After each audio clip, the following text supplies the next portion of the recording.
Friends, तो कैसे हो आप सब। आई होप आप सब बहुत बढ़िया होंगे। Welcome back to my channel Hindi साहित्य और व्याकरण। तो आज का हमारा टॉपिक नंबर 28 रहेगा द्विवेदी युग की प्रमुख प्रवृत्तियाँ। प्रवृत्तियाँ मतलब विशेषताएं। इस युग के महत्वपूर्ण कवियों में मैथिली शरण गुप्त, अयोध्या सिंह उपाध्याय, श्रीधर पाठक, रामकृष्ण त्रिपाठी आदि का नाम उल्लेखनीय है। द्विवेदी युगीन कविता की प्रमुख प्रवृत्तियाँ या विशेषताएं इस प्रकार है। राष्ट्रीयता, राष्ट्रीय चेतना तथा संस्कृति जागरण के फलस्वरूप द्विवेदी युग के प्रधान प्रवृत्ति देशभक्त है। इस युग के सभी कवियों ने राष्ट्रीयता के भाव व्यक्त किए। इस काल के कवियों ने समस्त जनता, विद्यार्थी, मजदूर, किसान, स्त्री, पुरुष, बच्चे, बूढ़े सभी को देश की स्वतंत्रता तथा समृद्धि के लिए बलिदान की प्रेरणा दी। मानवतावाद, द्विवेदी युग की पूर्ववर्ती साहित्य में ईश्वर अवतार, राजा, सामंत, नायकों को ही स्थान मिला था। मानव सदा उपेक्षित रहा। मानव के सुख दुख वर्णित हुए। उच्च वर्ग के स्थान पर निम्न वर्ग के जीवन पर भी दृष्टिपात हुआ। इस मानवतावादी विचारधारा तीन भागों में प्रभावित हुई। स्त्री पुरुष की समानता, दलित पीड़ितों के प्रति सहानुभूति तथा मानवीय गुणों की स्थापना। बुद्धिवाद, द्विवेदी युगीन काव्य में बुद्धिवाद की प्रधानता है। वैज्ञानिक युग होने के कारण इस प्रकार की प्रवृत्ति का आ जाना स्वाभाविक ही था। बुद्धिवाद का प्रभाव इस युग पर व्यापक रूप से पड़ा। सबसे अधिक धार्मिक क्षेत्र इससे प्रभावित हुआ। इस प्रकार नर में नारायण दिखाना बुद्धिवाद का प्रभाव भी है। बुद्धिवाद रामकृष्ण की अवतारण मानकर एक महामानव तथा श्रेष्ठ मानव स्वीकार करता है।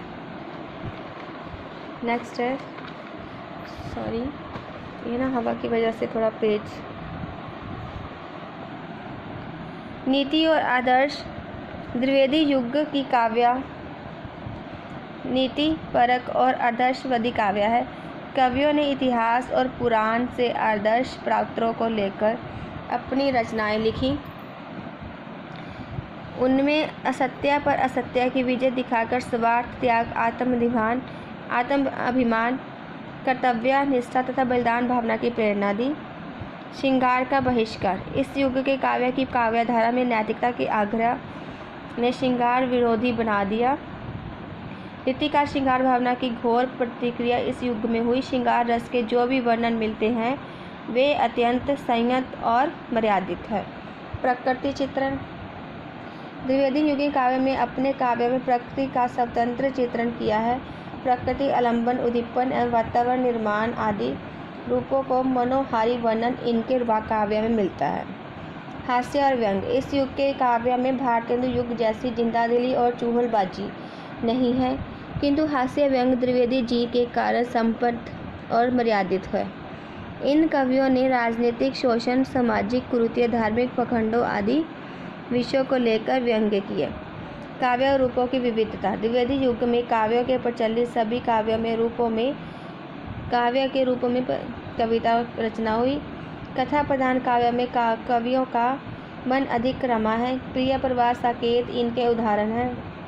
श्रेष्ठ खंड काव्य भी इस युग में रचे गए, जिनसे मैथिली शरण गुप्त का जयदत्त वध, रामकृष्ण त्रिपाठी था। मिलन सियाराम शरण गुप्त का मौर्य विजय उल्लेखनीय है। विषय विस्तार, द्विवेदी युग में विषयों का अद्भुत विस्तार हुआ। अनेक छोटे छोटे विषयों को अपनाया गया। चींटी से लेकर हाथी तक, रंक से लेकर राजा तक तथा बूंद से लेकर समुद्र, अनंत आकाश, अनंत पृथ्वी, अनंत पर्वत सभी कविताओं के लिए विषय हो सकते हैं। नेक्स्ट है,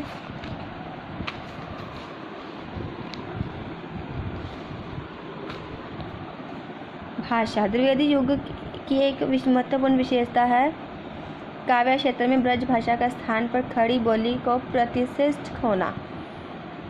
द्विवेदी जी ने खड़ी बोली का संस्कार एवं परिष्कार किया। इस युग में ब्रज भाषा में भी काव्य रचना हुई। जगन्नाथ दास रत्नाकर को ब्रज भाषा का अंतिम कवि कहा जाता है। छंदों की विविधता, इस काल में छंदों की विविध मुखी प्रयोग हुआ। ये कवि दोहा, कवित्व, सवैया तक ही सीमित नहीं रहे, अपितु रोला, छपे, कुंडली गीतिका, हरि गीतिका,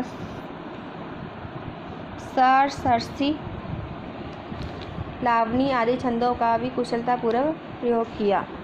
संस्कृत के छंदों का प्रयोग हुआ। हरिहर जी ने प्रिय प्रवास की रचना अंतुकांत छंदों में की।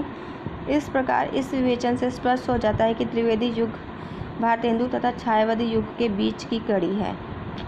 Okay ji, thank you, bye bye. तो ये थी प्रवृत्तियाँ, देख लीजिएगा। ओके।